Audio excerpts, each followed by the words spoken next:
Bienvenue au podcast Kadampa.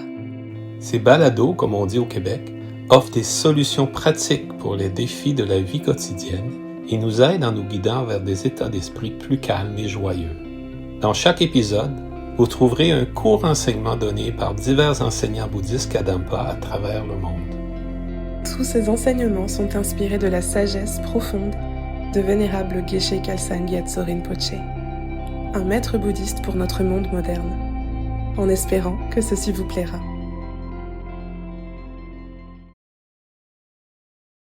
La bonne méthode pour changer les choses.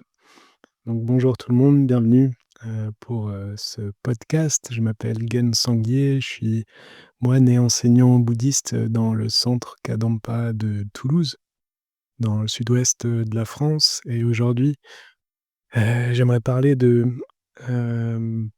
la bonne méthode pour changer les choses dans notre vie. Et quelle est la bonne méthode selon les enseignements de Bouddha. Donc je pense qu'il y a une clarification à apporter sur le contexte dans lequel se pratiquent les enseignements de Bouddha, et c'est quelque chose qui n'est pas forcément clair, une distinction qu'on ne fait pas forcément habituellement dans notre vie. Donc dans le bouddhisme, on apprend à différencier l'intérieur de l'extérieur. Donc l'extérieur, c'est tout ce qui se passe à l'extérieur de nous-mêmes, c'est-à-dire nos relations, toutes nos circonstances matérielles, toutes les situations dans lesquelles on se trouve, et cetera. Donc ça peut être, matériel ou plus abstrait. En tout cas, c'est tout ce qu'il y a à l'extérieur. Ça peut même être, nos maladies physiques, corporelles. Elles peuvent être considérées comme ça, comme des phénomènes extérieurs. Et ce qui est intérieur, c'est, du domaine mental, du domaine de l'esprit. Donc dans le bouddhisme, on différencie ces 2 champs, le champ extérieur, le champ intérieur, et notamment par rapport à la question des problèmes. Donc le bouddhisme, c'est une voie qui nous permet de nous donner des outils pour être de plus en plus heureux, et c'est une voie qui propose, des manières de résoudre nos problèmes. Mais nos problèmes, selon Bouddha, nos propres problèmes, ils sont seulement intérieurs. Nos véritables problèmes à nous les êtres humains, c'est nos problèmes intérieurs. Donc on fait la différence, entre ça et des problèmes extérieurs. Donc par exemple, en général, si notre voiture tombe en panne, heu, on n'est pas content et quelqu'un nous demande: «C'est quoi ton problème?» «Bah, ma voiture vient de tomber en panne». Et donc ça, c'est, hem un exemple où on fait pas de différence entre ces 2 champs. Tout est mélangé quelque part, comme si, le problème matériel de la voiture, je sais pas, c'est une courroie qui a lâché ou un plat ou un problème, électrique ou j'en sais rien. Ça, c'est un problème extérieur finalement. Et puis nous, parallèlement à ça, on est frustré par cette situation, et donc en fait, on a un problème intérieur. Donc il y a 2 choses qui se jouent en simultané: la voiture qui dysfonctionne, qui a un problème, et nous-mêmes, qui avons un problème intérieur. Par exemple, on est frustré, on est mécontent, on est en colère, et cetera. Donc là, dans le bouddhisme, on fait cette distinction. En général, j'ai pas l'impression que, dans la vie quotidienne normale, quand on n'analyse pas les choses, qu'on fasse vraiment trop cette différence, et comme si la voiture et le fait d'être mal, c'était une seule et même chose, et du coup, on est un petit peu ou carrément imprécis, quand il s'agit de venir résoudre le problème. Parce que on va croire et penser et attendre que le fait de réparer la voiture, heu, nous rende heureux, nous libère de la frustration. Mais combien de fois ça marche pas comme prévu? Et surtout dans ce cas de figure où finalement, on se rend compte que ça coûte beaucoup plus cher que prévu, ou alors que, ben, à cause de ça, on a eu plein d'autres désagréments, on est en retard, et cetera. Ou alors, ouais, la voiture est pas réparable, non, il faut juste la jeter. Il y a ou l'amener à la casse plutôt. Il y a plein de, ouais, il peut se passer plein de choses. Et hem ça peut en plus augmenter en parallèle nos problèmes intérieurs. Ça peut déclencher encore plus de problèmes et quelque part, quand on n'est pas clair comme ça, on va mettre l'énergie sur l'extérieur, l'énergie à appeler le dépanneur, à faire tous ces trucs-là, dans l'espoir implicite qu'on se sente mieux. Mais en réalité, il y a une certaine voie du milieu à trouver. On parle beaucoup de ça dans le bouddhisme, la voie du milieu entre l'intérieur et l'extérieur. Trouver, cette voie du milieu, c'est à la fois, peut-être appeler le dépanneur et faire tout ce qu'il faut matériellement, concrètement, appeler les gens pour qui on est en retard et tout et intérieurement aussi faire quelque chose pour notre esprit. Il nous faut une méthode, en parallèle pour apaiser l'esprit.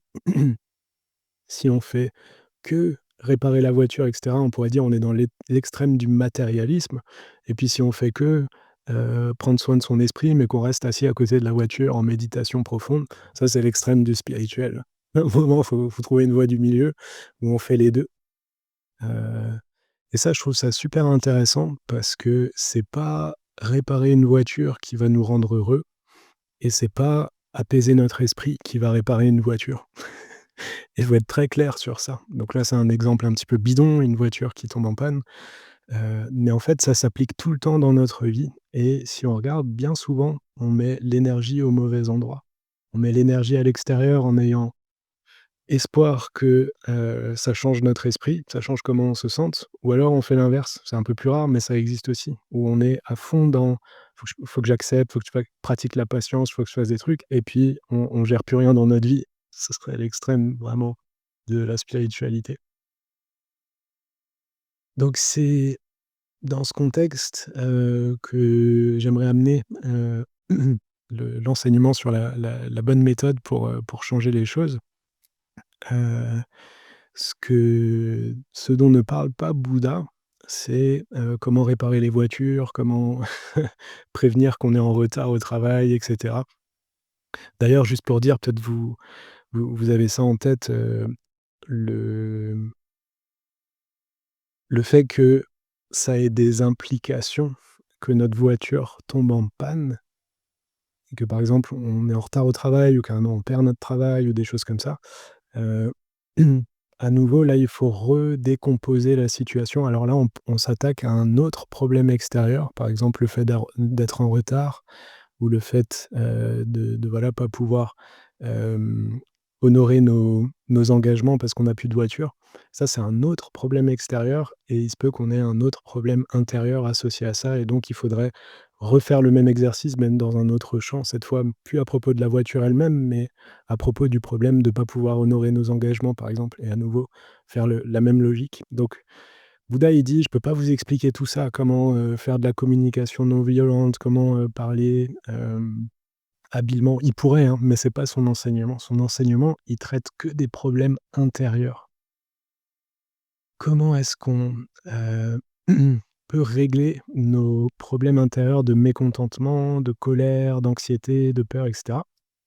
Et il dit: «Sur cette base, ça va être vous êtes le mieux disposé possible pour pouvoir ensuite régler concrètement, les problèmes dans votre vie.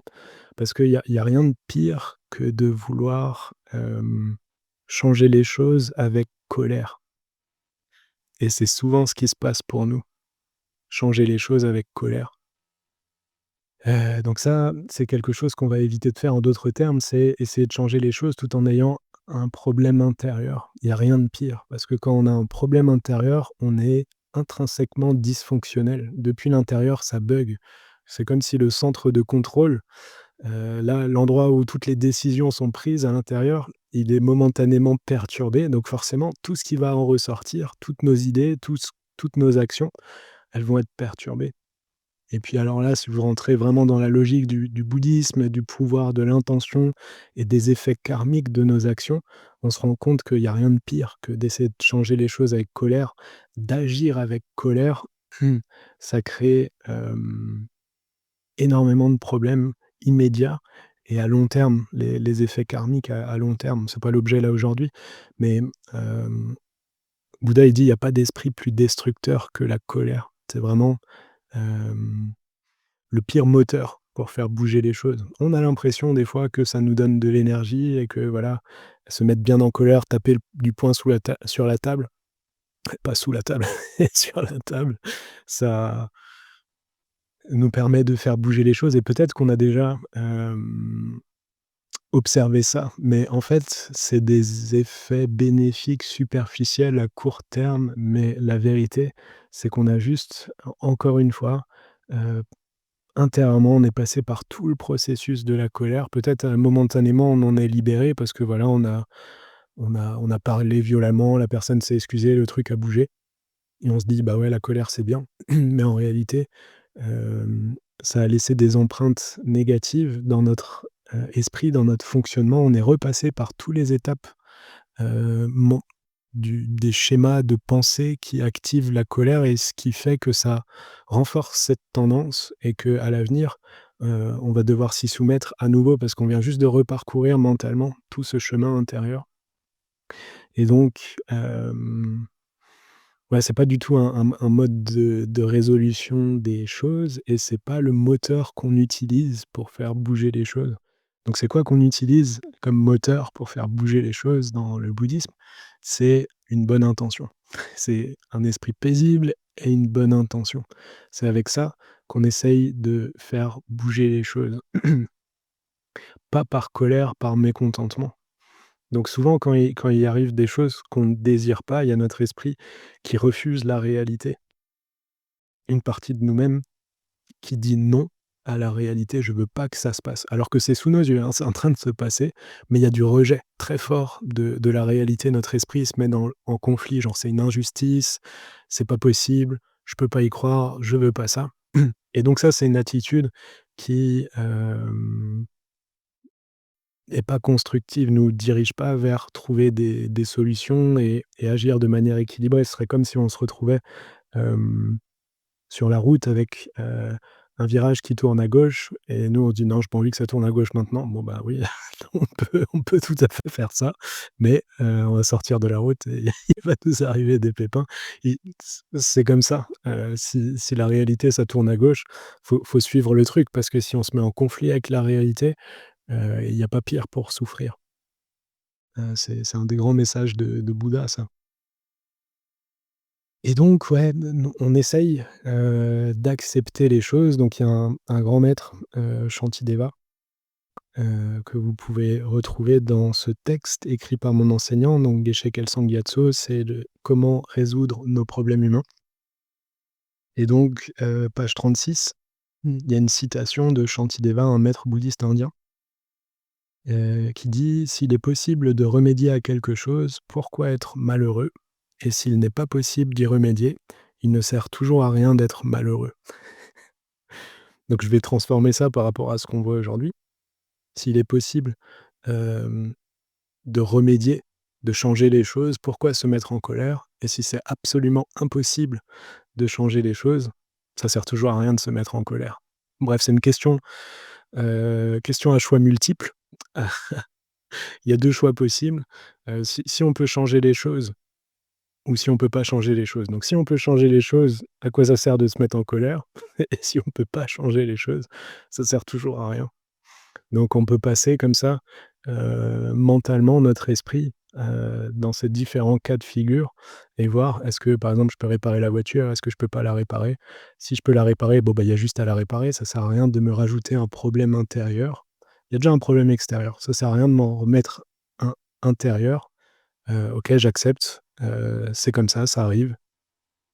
Et c'est le samsara comme disent les bouddhistes, les problèmes à répétition qui se produisent dans nos vies. Donc, si on peut faire quelque chose, ben, on le fait. Si on peut rien faire, c'est ça y est, c'est la casse, c'est absolument irrécupérable. Bah, ça sert à quoi d'en plus se faire du mal mentalement? Ça va déjà être, bah, assez compliqué de de vivre avec cette perte, de destruction de la voiture et tout. Pourquoi en plus remplir son esprit de négativité? Il y a déjà un problème extérieur, pourquoi se rajouter un problème intérieur? Donc c'est de la logique pure et dure, qu'on avec laquelle on peut se familiariser et jusqu'à arriver au point où on comprend: «J'ai pas envie de me rajouter des difficultés mentales, à mes problèmes dans la vie. C'est déjà assez, ça demande déjà assez de ressources de régler les choses. Les problèmes, ils arrivent sans fin. Pourquoi en plus je devrais m'infliger ça mentalement? Et par cette posture logique et sage, petit à petit, on apprend à ne pas se rajouter une deuxième couche de problèmes intérieurs. Donc ça vient avec la familiarité.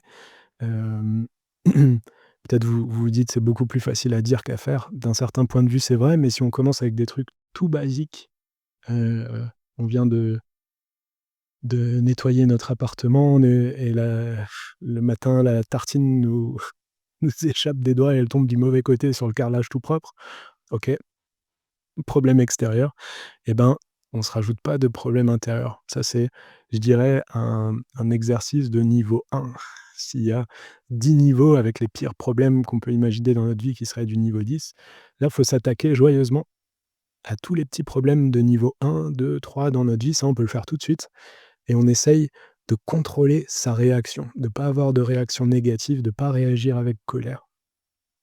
Et là, c'est extraordinaire parce que petit à petit, on apprend un savoir-faire qu'on va pouvoir ensuite, amener à des niveaux de plus en plus élevés pour apprendre, ouais, à accepter sans problème intérieur, sans colère, sans mécontentement, des choses de plus en plus compliquées que la vie nous envoie parfois.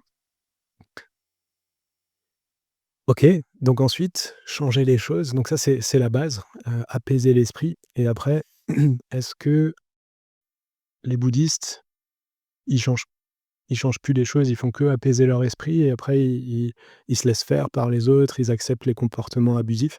C'est pas ça que j'ai dit. Là, j'ai juste expliqué comment est-ce qu'on gère son problème intérieur. Alors, est-ce que si on est au contact d'une personne, heu, difficile, qui agit de manière, agressive et cetera, faut se laisser faire? Bah, bien sûr que non. Bien sûr que non, mais la manière dont on va essayer de gérer cette situation, ça va être en partant de notre esprit paisible et positif. Notre point de départ intérieur, il va changer. Là où d'habitude on est énervé, on est mécontent et on agit, on riposte, on se met sur la défensive, on attaque quelque part, on a une intention de nuire à l'intérieur. Là, on va essayer, hem, dans un premier temps d'accepter comme j'ai fait, de ne pas se mettre en colère, et dans cet espace, paisible, on va essayer de développer une bonne intention. Donc on peut réfléchir, à différents moteurs de bonne intention. Par exemple, on peut penser, au groupe. Il se peut des fois on soit, bah, voilà, on vit en société. Dans le bouddhisme, on souhaite, amener la paix dans le monde. La paix, hein, ça passe par l'intérieur, mais on n'est pas déconnecté de la société, et on prend parti, à notre niveau, à notre échelle, dès que des cas se présentent à nous. Et voilà, des fois, on dans notre environnement familial, amical, peut-être professionnel ou autre, on est comme ça, témoin ou victime ou, heu ouais, confronté au comportement négatif d'une personne, mais pour nous, ça nous fait rien parce que on a la patience. En nous, on a ce super pouvoir, on se crée pas de problème intérieur, on n'est pas énervé par ça. Mais néanmoins, on peut voir les impacts négatifs, pardon, qu'a cette personne, par le biais de son comportement sur les gens qui l'entourent. Et pour protéger le groupe, pour protéger notre famille, pour protéger les amis et cetera, et ben, on pose des limites. Extérieurement, on essaie, je sais pas, de parler à la personne ou trouve différentes mesures de notre choix qu'on pense appropriées, mais on fait ça avec, considération pour les autres. Ça veut dire avec de l'amour, avec du respect, avec de la compassion, avec une envie sincère d'aider et d'améliorer, en fait, cet environnement. Et donc on agit sans colère, et ça, c'est la meilleure manière d'agir. Il y a rien de pire, c'est le cas, vous savez, quand on est en colère, on veut faire bouger les choses, mais on devient complètement dysfonctionnel, on n'arrive plus à aligner nos idées, des fois on a la lèvre qui tremble, on devient impulsif, on perd pédale. Donc ça, c'est ce qu'on veut pas. Ce qu'on veut, nous, c'est d'abord s'apaiser, être paisible, et ensuite, générer une intention bénéfique et hem, agir avec cette motivation. Donc par exemple, protéger le groupe. Ça peut aussi être, protéger la personne elle-même. peut-être qu'il y a pas de groupe, c'est juste elle envers nous. OK, nous on est patient, mais par exemple, on peut s'imaginer face à un enfant, un ado qui cherche les limites, qui teste, qui fait ce genre de choses. Ben, pour son éducation, pour son bien, faut qu'on lui fasse un retour. Nous, ça nous touche pas, ça nous fait rien, mais pour son bien, là, on comprend que là, il est en train de créer un comportement qui va pas l'aider, plus tard. Donc pour son bien, avec une intention sincère de compassion et envie d'aider la personne, on n'a aucune arrière-pensée pour nous, c'est juste pour lui, c'est juste pour l'aider. On lui fait passer le message d'une manière ou d'une autre, on lui explique et il y a de très fortes chances, hem, que ça passe mieux. Il y a même des chances que la personne puisse changer grâce à notre retour, grâce à nos conseils. Ou un autre cas de figure, le troisième, ce serait de faire ça pour nous-mêmes, pour nous protéger. Peut-être il y a quelque chose qu'on peut accepter, mais qui il y a un comportement ou une situation qu'on pourrait accepter, mais qui par exemple met en péril notre santé, heu, ou notre capacité à continuer de progresser spirituellement. Par exemple, si on est intéressé pour progresser spirituellement, pour amener de la paix dans ce monde, ben, ce projet, il a du sens et il mérite d'être protégé. Alors même si, hem, certaines, personnes ou situations nous nuisent et qu'on a la capacité d'accepter ça, vu notre projet final de d'apporter la paix dans le monde, ce serait une erreur de se laisser faire et de mettre en péril notre santé, notre pratique ou quoi. Donc là, on peut avoir cette intention vertueuse de se protéger, mais pas par égoïsme, finalement par altruisme, désolé. Heu, donc ça change tout à fait. C'est pas on se met en conflit contre la situation, la personne et on veut faire bouger les choses avec colère, non pas du tout. On accepte, OK, il y a ça qui se passe, je remplis pas mon esprit de négativité, mais si je regarde avec sagesse, ça va poser des problèmes à mon cheminement spirituel, donc je préfère me positionner, mais voilà, sans colère. Donc soit par rapport au groupe, soit par rapport à, la personne elle-même qui agit mal et qu'on veut protéger, ou soit par rapport à nous et des fois par rapport aux 3 en même temps et on peut être motivé par ces 3 aspects en même temps. En tout cas, je pense que c'est important de clarifier ça et d'avoir une intention bénéfique claire qu'on utilise pour faire bouger les choses. Donc si ça vous dit, on peut maintenant prendre, quelques minutes pour, faire une méditation sur ce thème. Donc si vous voulez, vous pouvez, fermer les yeux, vous installer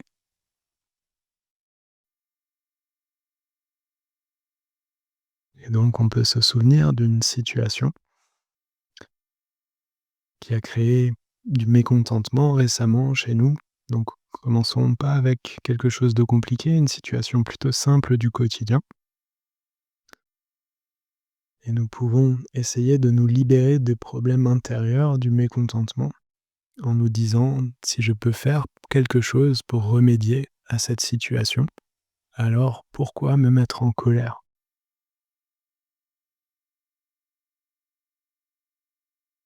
Et si je ne peux rien faire pour remédier à cette situation, alors ça sert toujours à rien de me mettre en colère».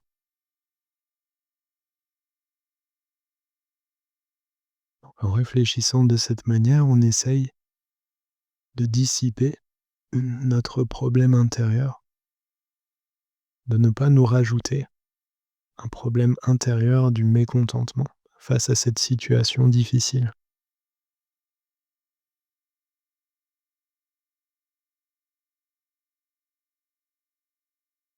Qu'il y ait quelque chose à faire ou pas, dans les 2 cas, ça ne sert à rien de nous mettre en colère.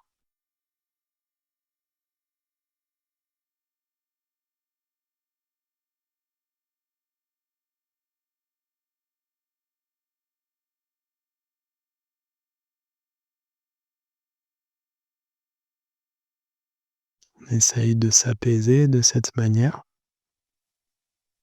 et lorsqu'on trouve cet état plus paisible,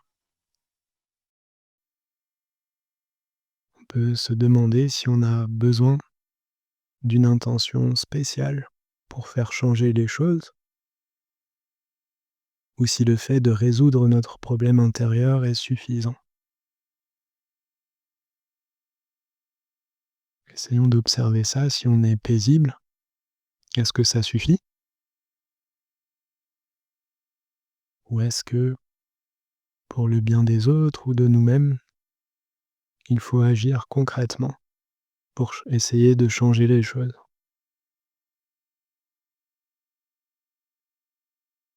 On peut essayer de voir s'il y a besoin de protéger le groupe, s'il y a besoin de protéger la personne en face, ou s'il y a besoin de nous protéger nous-mêmes malgré tout.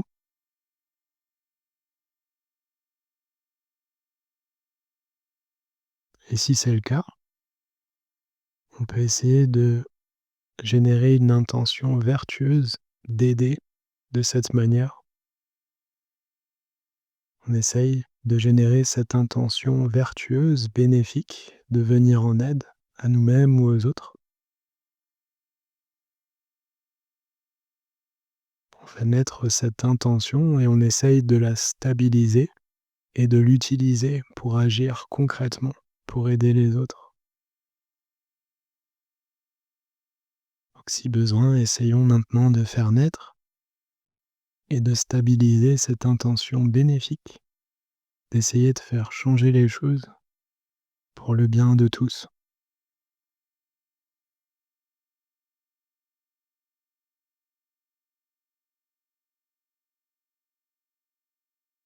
Ainsi, de cette manière, on a un moteur intérieur, une intention bénéfique qui nous permet d'agir avec plus de sagesse, de justesse, pour essayer, sans attente, de changer les choses.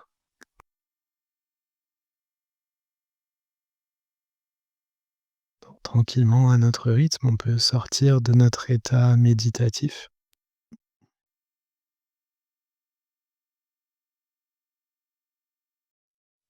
Donc, merci beaucoup. Si vous êtes donc sujet à des situations difficiles, vous pouvez essayer de passer par ces différentes étapes de résolution des problèmes intérieurs et si besoin de trouver la meilleure intention possible pour essayer de changer concrètement les choses pour le bien de tous. Donc c'est de cette manière qu'on essaye de, quand c'est nécessaire, faire changer les choses. Dans le bouddhisme, on pense que tout part d'une bonne intention et que c'est la meilleure méthode pour essayer d'amener des bonnes choses dans ce monde.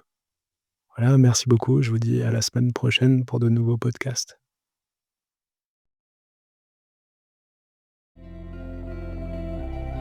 Si vous vous sentez inspiré par ce podcast, suivez le lien dans la description de l'épisode et plongez plus profondément dans la sagesse intemporelle du bouddhisme moderne Kadampa. Pour aider d'autres personnes à découvrir cette sagesse, vous pouvez laisser une note 5 étoiles à notre chaîne ou simplement partager ce podcast autour de vous. Merci de votre écoute. Nous avons hâte de vous retrouver dans le prochain épisode des Balados Kadampa.